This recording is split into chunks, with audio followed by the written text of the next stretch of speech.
উত্তর বঙ্গোপসাগর এলাকায় বায়ুচাপের পরিবর্তনের কারণে পটুয়াখালী সহ দেশের ৯ জেলায় ঝড়ো হওয়ার আশঙ্কা রয়েছে বলে জানিয়েছে আবহাওয়া অধিদপ্তর।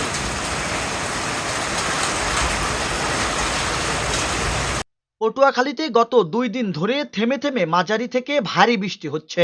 গত ২৪ ঘন্টায় কলাপাড়ায় ১২০.৮ মিলিমিটার বৃষ্টিপাত রেকর্ড করা হয়েছে।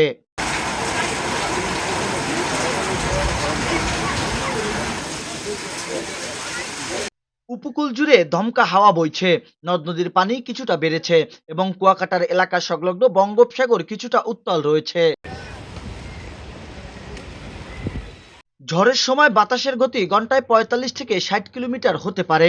তাই সব নদী বন্দরকে ১ নম্বর সতর্ক সংকেত দেখতে বলা হয়েছে এবং এছাড়াও দেশের ৪ সমুদ্র বন্দরকে ৩ নম্বর স্থানীয় সতর্ক সংকেত দেখিয়ে যেতে বলা হয়েছে।